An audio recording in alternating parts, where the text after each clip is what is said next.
Good afternoon and welcome to the feature interview and keynote speech in the Middle East section of the Global Energy Outlook Forum 2026.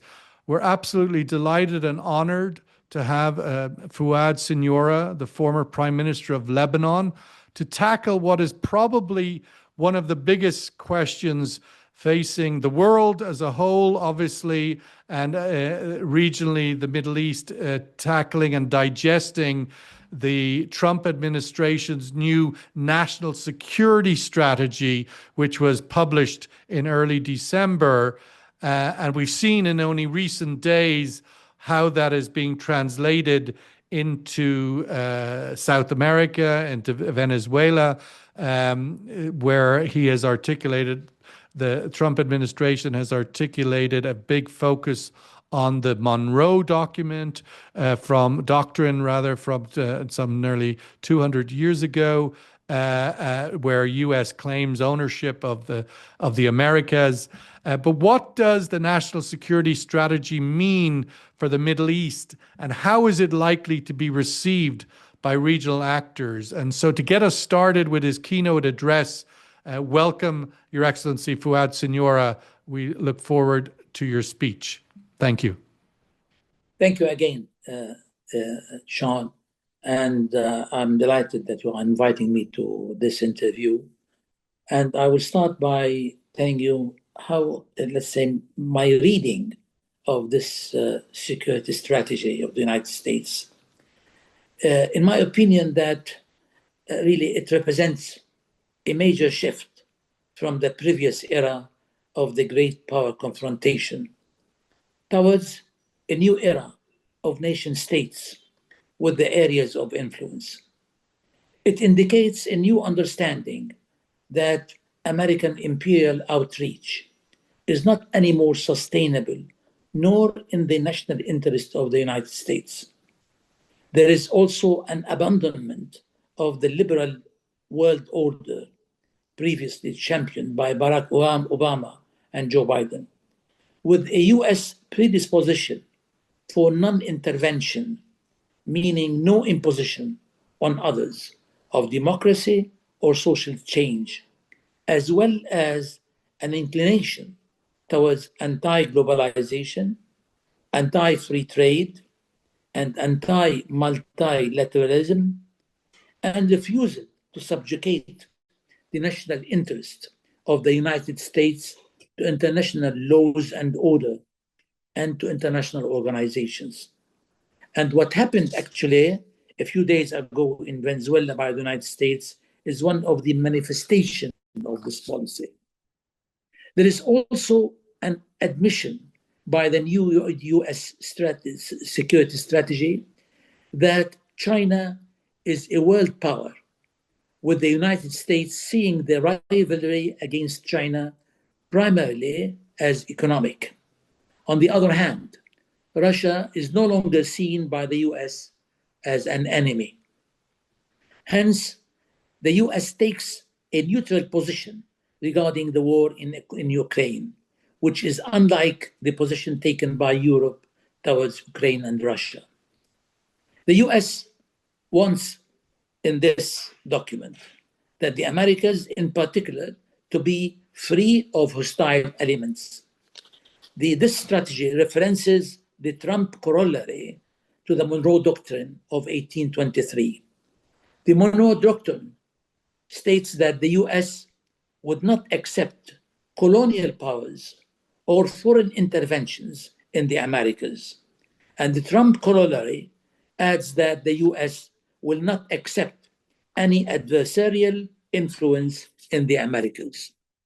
The US also seeks to prevent adversarial influence in the Middle East, which marks that the Middle East is another American sphere of influence. The core objectives of this strategy are the emphasis on the Americas and the Monroe Doctrine, and the prevention of adversarial powers dominating the Middle East, referring in here to Iran in particular. And three, that the energy dominance of the United States, which partly explains as well the recent significant major action taken by the United States in Venezuela. The Middle East section in this strategy document is very brief, and it states that the US will be less involved in it because the main reasons for intervention are no longer there, and effectively the US is, because the US now is becoming energy independent and actually a net exporter. And the superpower competition with Russia is no longer an issue, and the possibility of the spillage of conflict outside the Middle East is remote. It also indicates the weakening that weakening of Iran has made the region more stable, implying that the instability in the Middle East is caused mainly by Iran and not by the Israeli-Palestinian conflict. Although, in fact, this problem stays and this conflict stays actually unresolved up till now. What can be concluded from this document regarding the Middle East region is that Iran is reassured that a regime change is not a priority. But Iran should be worried that it can no longer rely on Chinese or Russian support in American-dominated region. In this respect, and for the time being, Iran will be economically and politically isolated. As for Jordan, it will remain relevant due to the historical ties and due to the active lobbying by King Abdullah. As far as US-Egyptian relations, it will remain strong, and Egypt is reassured by the Trump administration confronting the Muslim Brotherhood, a welcome change from the Obama era. But this relationship will be overshadowed by the strong commercial and financial interests with the GCC countries. Syria will be the main focus of the new US policy and will continue to be so for the duration of the Trump presidency. According to this strategy document, the key to successful relations with the Middle East is accepting the region, its leaders, and its nations as they are, while working together on areas of common interest. The Trump administration treats the Palestinian problem as a humanitarian question and not as a political issue to be resolved, unlike the position taken by the previous US administrations. However, in my opinion, Trump may become open to take some positive steps regarding the Palestinian problem if that becomes necessary for him to win the Nobel Prize for Peace. In view of the above, and in view of the difficult experiences suffered by the countries of the Middle East during the past several decades, I tend to think that there are two main conclusions that warrant consideration. The first is that there is no more possibility anymore for the continuation of non-state militarized organizations in the Arab world. Consequently, with the weakening of Hamas, Hezbollah, and the other militarized non-state organizations, the possibility of a large-scale military action becomes not only remote, but futile in every respect. Second, I believe that the Arab-Israeli conflict and the Palestinian-Israeli conflict can no longer continue to take the shape and form of a militarized conflict, because this militarized conflict effectively did not lead throughout the past decades to any significant results, particularly in view of the US unlimited support to Israel, a fact that was proven time and again during the wars of 1973 and 223. Although all the past wars against Israel led to the loss of more Palestinian and Arab lands, and in more killing and the loss of innocent lives, and in major destruction and tremendous economic loss, and already the losing of many political opportunities that were available somehow to resolve this long-lasting conflict, as well as because of the nature, forms, and tools of wars that have become entirely dependent on advanced technology and the use of artificial intelligence.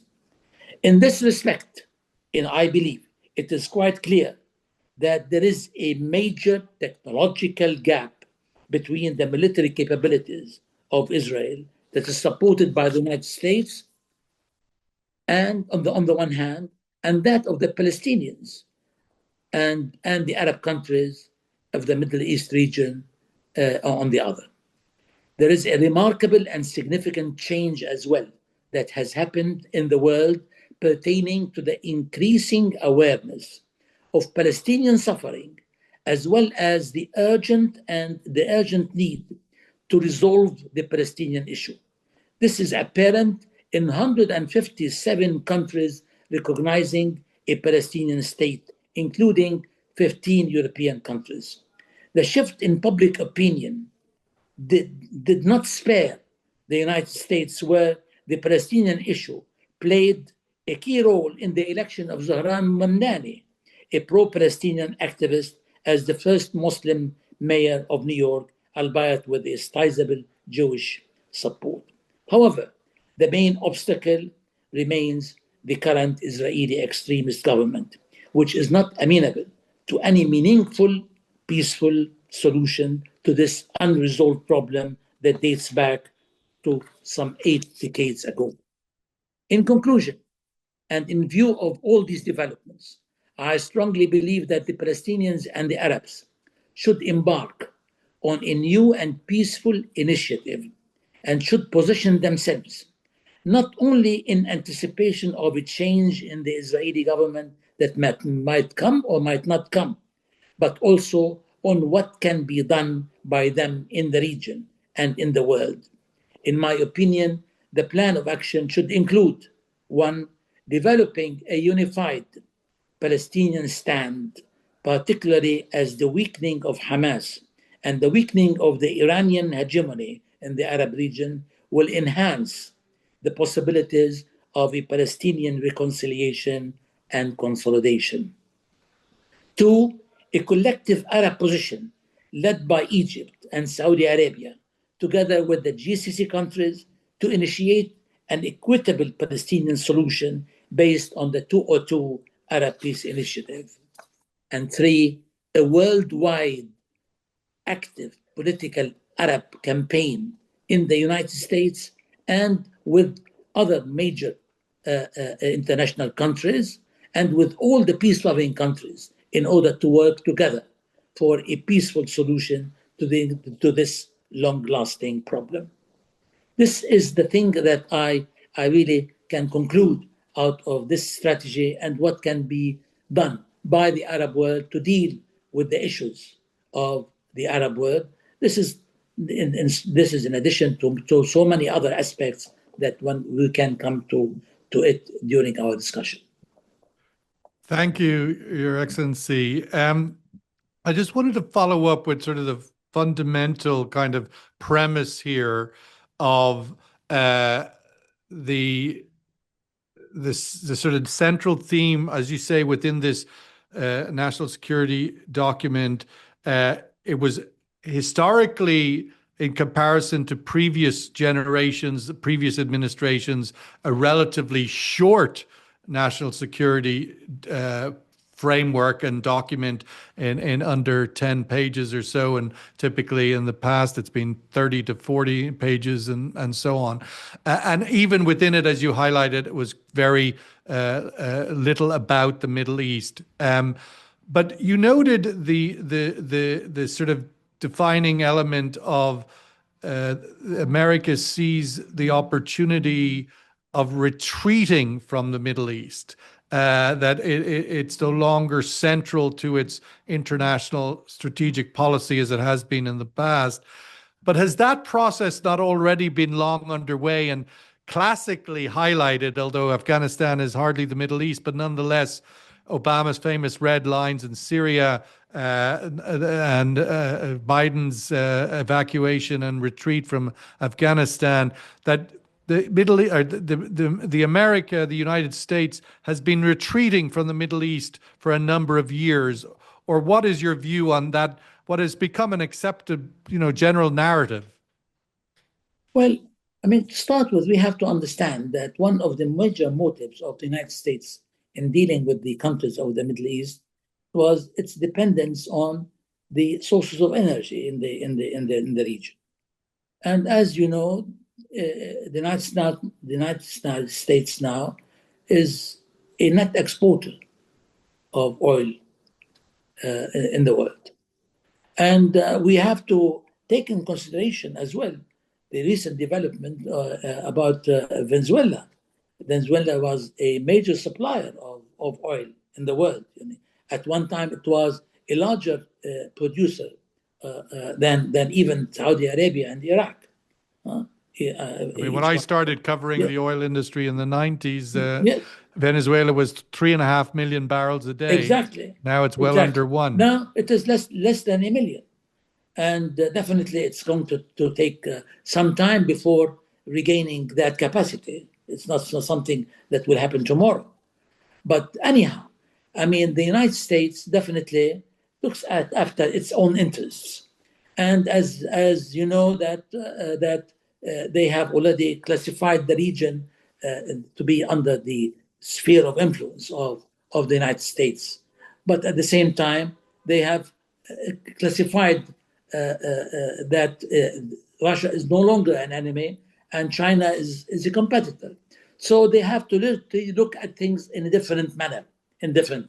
And this by itself would provide a window of opportunity to the Arab world to look at things from a different angle than what it used to be looked at previously, and to really have a real effort, a peaceful effort, realizing that the previous approaches that were adopted in the Arab world of using, let's say, this military confrontation did not produce anything effectively. To the contrary, it really resulted with major setbacks everywhere.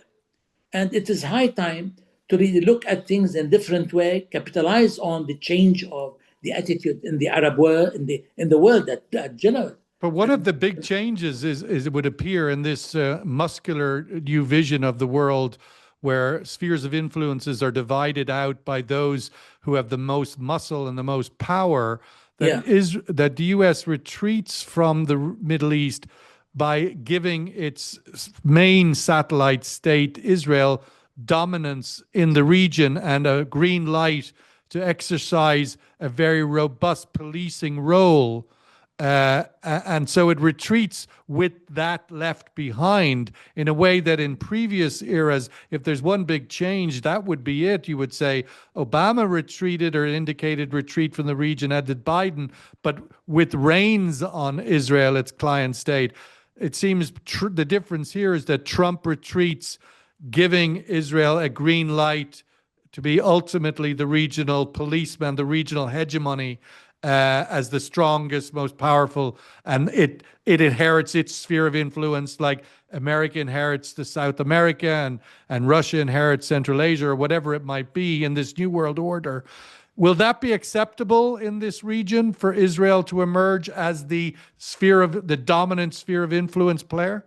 Let me make it very clear here: is that Trump is not as dogmatic in his relationship with Israel as Biden was. And I think in here, there is, again, a window of opportunity. Definitely, the United States will continue to be a major supporter of Israel. And definitely, we have to understand that the people in Israel moving more towards the let's say extremist groups in Israel. But I believe that with a new approach that would have to be adopted in the Arab world, in talking to the world from a new stand regarding the necessity to achieve a long-term and sustainable peace in the region. This cannot happen as long as Israel is going to really adopt a hegemonic attitude towards the region. This cannot continue. So they have to realize, in the light of these developments, that something else has to prevail, i.e., we have to make a real strong campaign in the Arab world, a peaceful campaign, to show that this is the opposition of the Arab world, not influenced by the extremist groups, nor by the extremism of Iran. So, in the light of these changes, we have to look at it towards a peaceful solution and a permanent one and a just one. Because if it is not just, it cannot really continue. Yes. One of the central pillars of the region, and particularly for Lebanon over the decades, has been the support and engagement of Europe, and France being a long time sort of more front foot engaged step with Lebanon. We saw the Pope in Lebanon recently, his first international trip.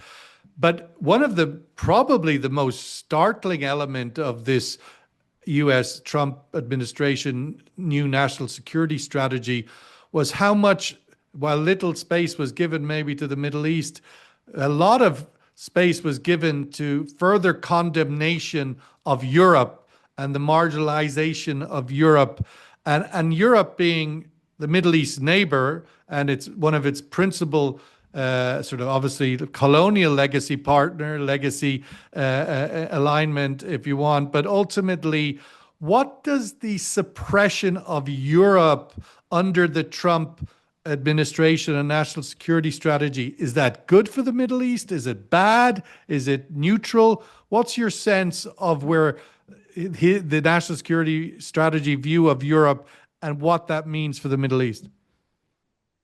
Europe has always been a strong partner to the Middle East. And with the developments that have taken place just recently in view of the tragedies of Gaza and the West Bank and the rest, there is definitely a change in the attitude of the Europeans. Besides that, there is definitely a change in the attitude within the United States. And as I said, the election of Mandani is just an expression of this change in one way or another. I believe now that things have changed, and the attention of the United States has to, and as it appears from this strategy and the behavior that we see from Trump, is that their attention is more towards the Far East and the relationship with China. So it is very important to capitalize on these developments and to see that there are still major opportunities of relationship between the region and the United States. And if and when we start moving towards a peaceful solution in the region, I think there are great opportunities for the United States in the Arab region. Without Europe, we had earlier in our Asia section a senior official from India saying that in the aftermath of the year of Trump, but also now with the national security strategy and the events of Venezuela last week, which is sort of the first kind of big punctuation in the world after the national security strategy was released, that we're now starting 2026 with, as he used the phrase, the Wild West, that there is an international order with no rules. And without Europe and no rules, that can't be good for the Middle East or small countries like Lebanon. Certainly not for small countries like mine, Ireland. The absence of a rules-based system. If Europe is pressed down, as is indicated by the National Security Strategy document, that can't be good for the Middle East. Your thoughts on a definitely strong man sort of wins? Yeah, let me tell you, Sean, is that it's not in the interest of Lebanon or the Middle East or the Arab world to position themselves to be in between the struggle of the giants, not to be in the middle where they will be a battleground, and it's not in our interest. It has been it is in the interest of the Arab world that Europe to stay an important player. And we have to really maintain a very good relations with Europe together with the United States. I strongly believe that the Arab world will continue to constitute a major market and a major area for cooperation with the United States. And I can't dwell on this mentality. Definitely, the era of Trump may not continue. There might become, let's say, new changes with the midterm elections and later on at the end of his term. So there are some changes that might take place, and not necessarily to continue as it appears now. But what actually a long-term, let's say, view about the situation is that it is in the interest of the Arab world to build good relations with the United States and to appear attractive to the United States, but not at the interest against the interest of the Arab world and their long-term solutions of their problems. So it is very important to deal with the situation with a new, let's say, approach that would concentrate on peaceful means and efforts without, let's say, affecting the major interests, without really losing any of our interest in let's say finding a long-term solution to the Palestinians, to the independence of the countries in the region, about the continued sovereignty of Lebanon, the sovereignty of Syria now, with the changes that are taking place. So all this actually are major issues that would have to be, let's say, addressed in a proper manner. I just wanted, we need to wrap up now, and I just wanted to get some tangible predictions, Fuad, on your view for the year ahead. Do you think there seems to be sort of talks underway between Israel and Lebanon? Could we see a new deal in 2026? Will Syria emerge in 2026 as a more stable state? What are some of your predictions for 2026? What's possible here? Well, actually, as we are seeing what is happening in the discussion that's taking place now under the sponsorship of the United States between Syria and Israel, they are concentrating on the security matters. As far as Lebanon is concerned, Lebanon definitely now in the process of the implementation of the state to become in full control. They have already made let's say an achievement regarding the areas, the Lebanese area, let's say below the Litani, south of Litani River, and there remains certain spots that are still occupied by Israel. And the Lebanese government is really determined to move ahead to the area between Litani and the Awali River, in the process of moving towards having full control all over Lebanon.